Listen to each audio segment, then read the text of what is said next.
Come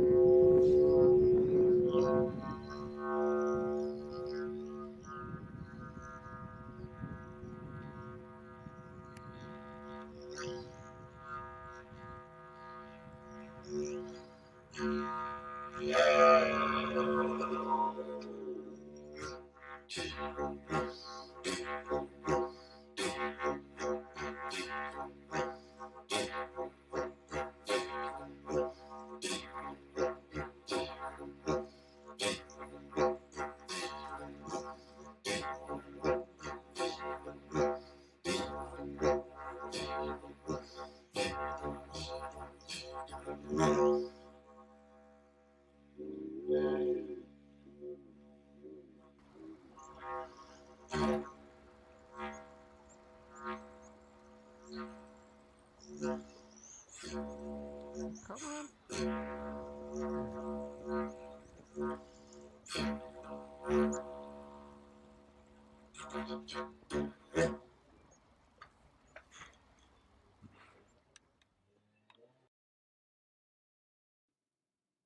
It's hard to believe we went from this to this, all in a 24-hour period. It was 60 degrees, the snow had melted, the ground had thawed, and things were even starting to dry up just a little bit. Our earliest plants were even starting to sprout, such as the skunk cabbage. And then we got hammered. About 2 feet of snow in less than a day.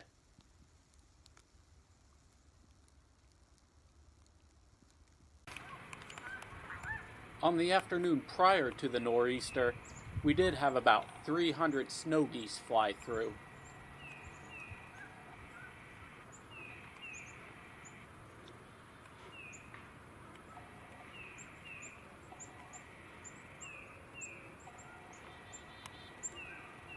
And some Canadas.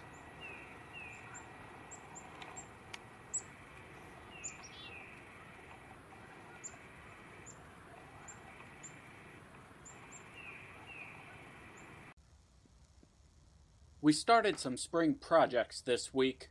One has to do with this vernal pool. It's a very important site for amphibian breeding around here, so we want to put some platforms in order to closer observe the phenomenon.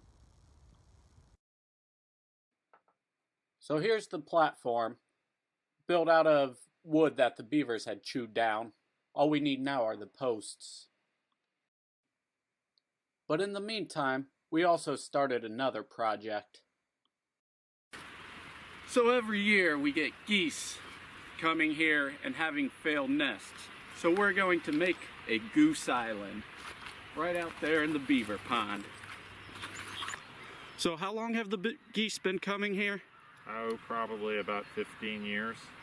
And it's they were successful most years just using an island that naturally occurred in the beaver pond, but since the beavers raised the level of the pond by about 3 feet from them, and now every time the geese try to nest, they nest on the dam or on the beaver lodge, and then a predator comes and wipes out the eggs or the young. So now we're hoping with the platform, creating an artificial island which the geese can use year after year, and they won't have the same risk of predation.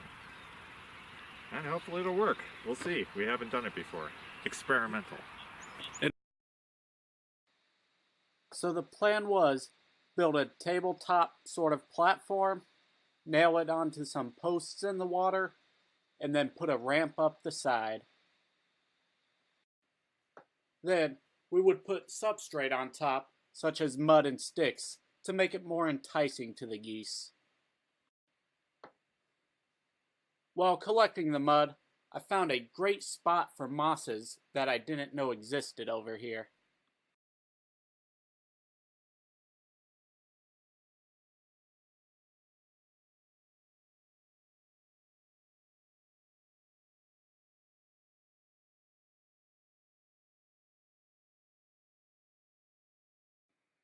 Some of these I'll have to come back to later to examine more closely.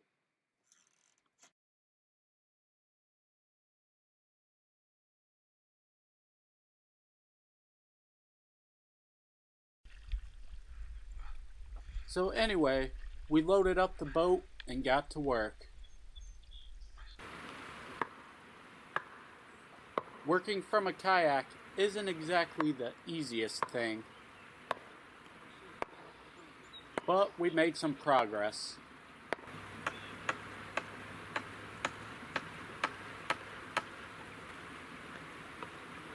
After a couple of hours, we did end the project prematurely. We didn't want to be out when the beavers usually come out for fear of upsetting them.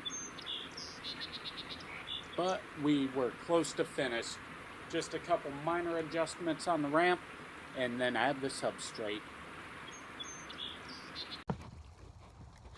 We also have a bridge we need to fix before the spring tours.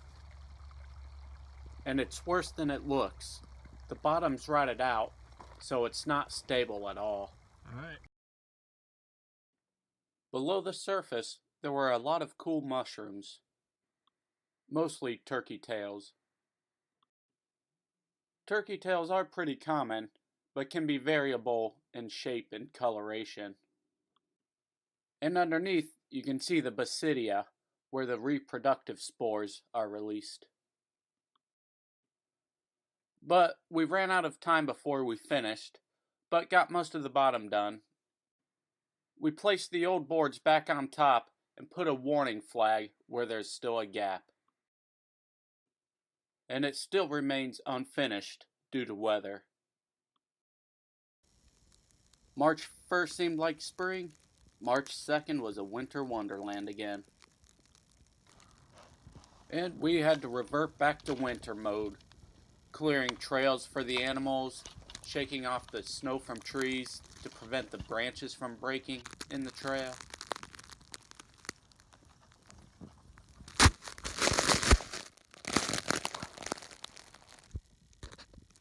And of course, keeping the bird feeders filled so everybody has food. It's a great opportunity to see all the various birds congregated at one food source. In this frame, it looks like a dark-eyed junco, a couple chickadees, and a downy woodpecker. And a tree sparrow.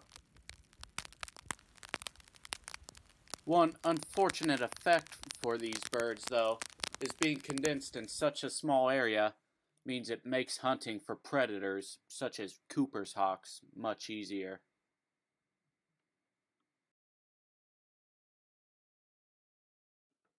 One of the goals I have for this year is to find a nest site of peregrine falcons in the Adirondacks.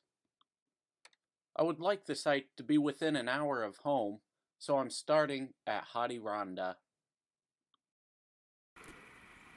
Falcons nest on sheer, tall cliffs. From a map, I scoped out a couple of places here. This place is just to the east of Grass Pond. The cliffs are probably not tall enough or bare enough and a little too terraced for a falcon to use. However, the strewn boulders and cracks and crevices probably would provide great habitat for rattlesnakes and fisher. Perhaps I'll return after the nesting season to see if I can spot some.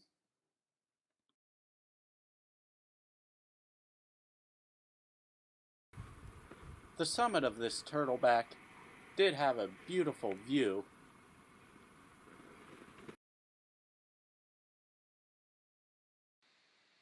And Grass Pond itself is strikingly gorgeous. I won't bother with these mountain peaks because, from the map, they do not look sheer enough. Grass Pond does show sign of beaver activity, and somebody left a boat here that can be used, assuming it still floats. On my trip, I did run into a couple of mixed foraging flocks, and saw some sign of wildlife such as coyotes. The highlight of the trip, though, was the abundance of lichen and moss.